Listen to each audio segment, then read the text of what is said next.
Good morning, and welcome once again to Adventures in the Zapper Creations Workshop, also known as the Garage.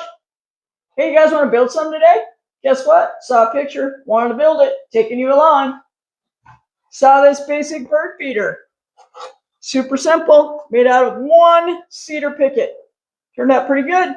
I'm going to show you how I made it. I'm going to give you the dimensions. You're going to be able to make this. Took about an hour. Might have been faster if it wasn't the first one. Super simple. This is cat television in our house. Hang this in a tree, fill it full of seed. Cats will go crazy all day long watching. All right, so let's get started on this project. Hang on, I'm going to give you the dimensions, and we're going to get going. Thanks for watching. Okay, before I go ahead and start making these cuts, I'm going to sand down this cedar picket with some 80 grit. I just want it to be a little bit smoother. I like to look a little bit better. And then we're going to make these cuts, and we're going to have 2 at 10 and 2 1/8, which is going to be those short little sides that go on the longer side. Then the base is going to be the same width, 10 inches. The sides are going to be 9 inches tall, and then we're going to cut a 45-degree angle on those. And then we will do 2 pieces, same width, 12 inches long, and that'll be the roof. All right. So before I do that, I want to remind you, if you're working with cedar, always wear a mask because it's toxic. And always wear your safety glasses. Hit for you to lose an eye. All right. So I'm going to go ahead and start sanding this, and then I'll be back and we'll make some cuts. All right. Hang on. Okay. We are done sanding. Let's make some cuts. You ready? Get all this off of here real quick. First cut we're going to make is that 12-inch piece for the base. Get my pad over here to make sure I got it right. So I'm going to mark 1 at 12, and then I'll continue to make the cuts, and then I'll show you how I make the miter cut on the top of the sides. All right, so as soon as these cuts are done, I'll be back. Okay, we are done cutting. Got all of our pieces here, a few more cuts to make. Put some 90 degrees on these end pieces, and then rip this piece right down here in half so we can use it for those short sides. And as you can see, it used up almost all of that 1x6 picket.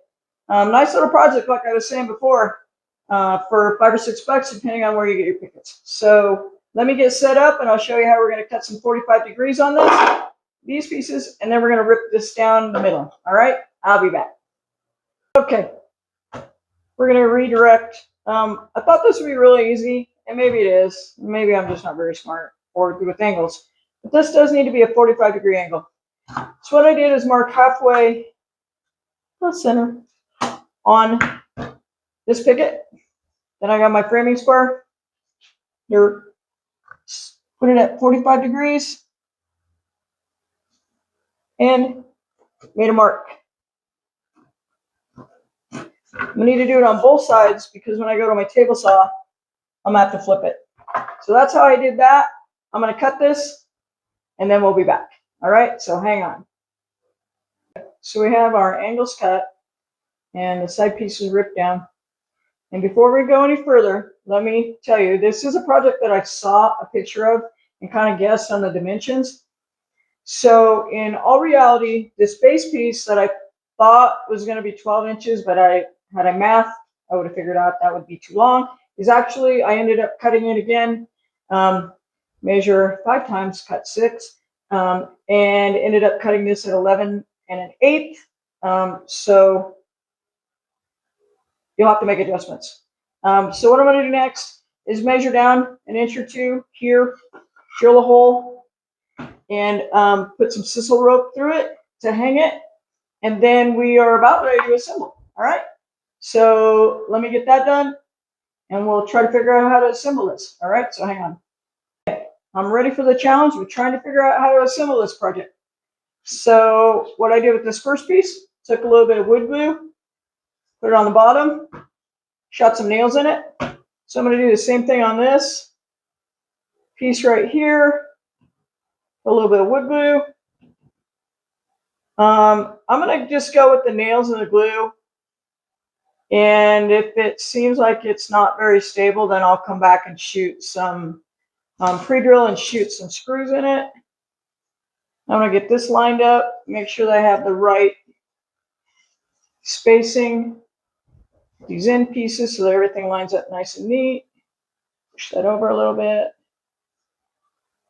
And now that we're flush, I'm going to just flip it over, shoot a couple nails in it. Oh no. Then we'll move on to the next part.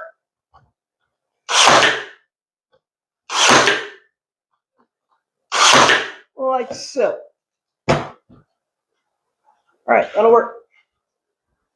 Next part I'll be putting on the end pieces. Gonna be the same process, honestly. Gonna put some glue here and on the bottoms, flip it over, shoot some nails. Then we'll be ready to do the top, all right? So let me get this done and I'll be back. Let's roof this thing, finish it up.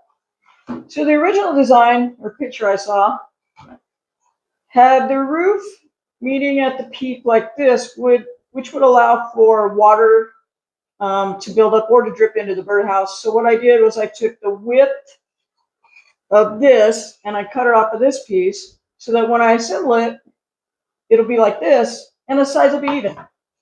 So I'm going to just kind of eyeball this and center it in the middle and put my fingers in glue because I thought I'd be smart and pre-glue it.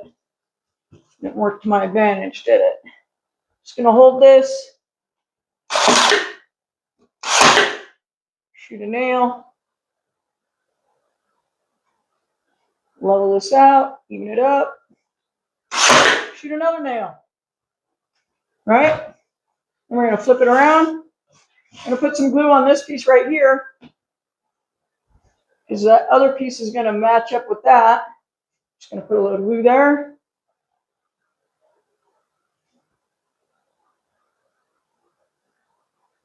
Like so.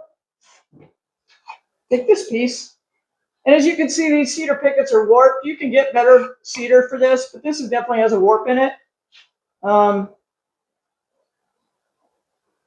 Just happens. I could have ran it through my planer, cleaned it up really nice, but I didn't take the time to do that today.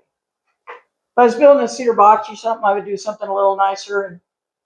But this is just going to hang outside, so I'm just going to shoot some nails in here. All right, I'm going to wrap this up, and then I'll be back to finish. Hey, we're done. Finally finished this project. Actually, it was pretty quick. I did take some glue, and I filled the holes from my nail gun with glue, and then I let it get a little tacky. And then as I sanded it, the sawdust filled those holes. It's not a perfect match, but it definitely makes it less noticeable. So there is our very basic, simple bird feeder. Anybody catch it when I called it a birdhouse? It's not a birdhouse. It's a bird feeder. Or as we call it at our house, cat television. So yeah, there it is. It's a pretty simple project. Took me maybe an hour. Saw a picture, wanted to try it. Definitely had to change some of the dimensions, but it's pretty basic. Just so you know, this bottom piece ended up being 11 inches and 1/8. These are still 9 inches. Top piece is still 12 inches, and these pieces are still 10. All right. There you have it. Thanks for watching, and thanks for joining me again in the Zabberry Creations Workshop, also known as Stubborn Edge. See you next week.